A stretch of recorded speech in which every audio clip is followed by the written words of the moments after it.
so y'all remember how Maria Machado won the Nobel Peace Prize and we were all like, oh, thank God. Like, yay, Trump didn't win it. But then 30 seconds later, she turned around and came out the other side of her face and was like, oh, but I want to dedicate this to you, Trump. You're amazing. Okay, so that made me be like, hold up, tap the brakes. Everybody out of the car. And y'all, no. If you want to hear my working theory about why Trump is starting a war with Venezuela and how Maria Machado is at the center of it, keep watching.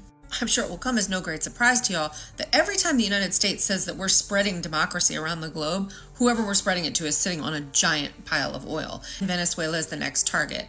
And FYI, this isn't just about cheap gas prices. But let's talk about what's at stake here. Venezuela is sitting on the single largest oil reserve in the world, like 304 billion barrels, as opposed to the United States has 70 billion barrels and Saudi Arabia has about 260 billion. So yes, that means that Venezuela is sitting on the largest reserve of oil in the world, which means that whoever has control over Venezuela's oil has control over the global oil reserves. And for decades, those refineries in Louisiana and Texas principally were refining oil all day long, right? Just keeping a steady stream of cheap gas coming to the United States.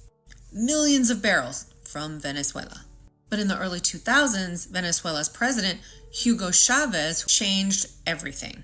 So before Chavez, U.S. oil companies like Exxon, Mobil, ConocoPhillips, they basically ran the show. Venezuela's oil company, which is known as PDVSA, is technically state-owned. The foreign companies were the ones making all the money. This is before Chavez. And a lot of those oil projects were basically paying like 1% royalties. So for example, that would be like, let's say I have to make a huge batch of cookies, but my oven is tiny, so I don't have enough side, right? So I rent your oven and I bake all my cookies there. I sell that batch of cookies for $100. I keep 99. This is what the US oil companies were doing. And I give you $1 in royalty. That's what the US was doing to the Venezuelan oil company. And this is what happened in Venezuela for decades before Chavez. And in 2007, Chavez came in and said, no, we are not doing this anymore, okay? And he told all those foreign companies, you're going to give us 60% of the royalties. You're going to give Venezuela back a 60% ownership stake in all of these oil projects. And that's called nationalization, right? When a government takes control of an industry so that they can keep the profits inside of the country. Oh, when I tell you these oil companies had a damn fit, because of course they were going to lose billions. Exxon sued for like $12 billion. It's a big old mess. And Washington, D.C. never forgot about that. Oh, don't worry, I didn't forget about Maria. And after that, the U.S. sanctioned the shit out of Venezuela and basically diplomatically isolated them. And of course, that completely crushed Venezuela's economy. Their production basically went from like 3 million barrels a day down to like 700,000 a day. Now, the official story is that it's blamed on corruption and mismanagement, but sanctions made it nearly impossible to sell the oil internationally or even to get parts in to fix their oil rigs. Now fast forward to 2025 and you have Maduro, Chavez's successor, still in power. And all of a sudden you have this new face of freedom, Maria Machado, has become the face of freedom in Venezuela. Here's the twist. Maria isn't some grassroots reformer. She was part of the 2002 coup attempt that tried to overthrow Chavez. Okay, and she has a group called Sumate, and she has received money for years from an American group called NAD, the National Endowment for Democracy, which even former CIA officers call a front for regime change projects. Translation: whenever we want to install somebody who's friendly to U.S. government, we basically orchestrate a regime change in their country. Now, because of Maria's role in that 2002 coup attempt, she's been banned from running in Venezuela. So if she ever takes power, which is what she's angling for, it won't be through a normal election. It'll be through U.S.-backed intervention. Which brings us to the week that Maria Machado won the Nobel Prize. And that same week, Trump greenlit covert CIA operations in Venezuela. Troop deployments in the Caribbean, and all under the guise of fighting drug traffickers. You know, you guys have seen us. We've been blowing boats out of the water because, you got to create the story. As usual, the United States is selling it as restoring democracy, which is hysterical because we don't even have democracy here at this point.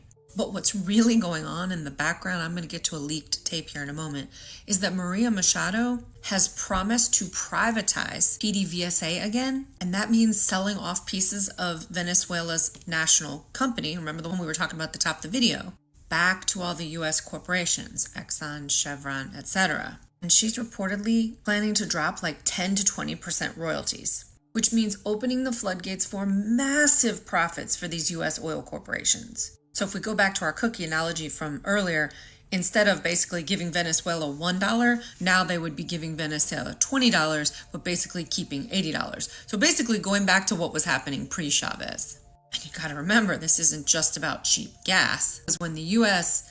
ousts Maduro, installs Machado, it's going to make gas prices really, really cheap, like $40 to $50 a barrel cheap, which hurts Russia, Iran, and China, all of whom depend on high oil prices to fund their economies. And if you've been paying attention, Trump's been throwing a fit about how the BRICS nations are basically trying to de-dollarize. They're trying to trade in their own currencies, while Venezuela has been butting up to these BRICS nations. So since the 1970s, almost all oil money has been traded in US dollars, which is why the dollar became known as the petrodollar. It's also why the US basically became the global reserve currency, which of course forces every single country that needs oil to first buy dollars, which keeps the U.S. currency strong and gives the U.S. enormous control over global finance. So when the U.S. saw that Venezuela was starting to sell oil to China, Russia, Iran in various currencies other than the dollar, of course, this cannot happen. Because if oil stops being sold in dollars, the entire foundation of America's global power goes away.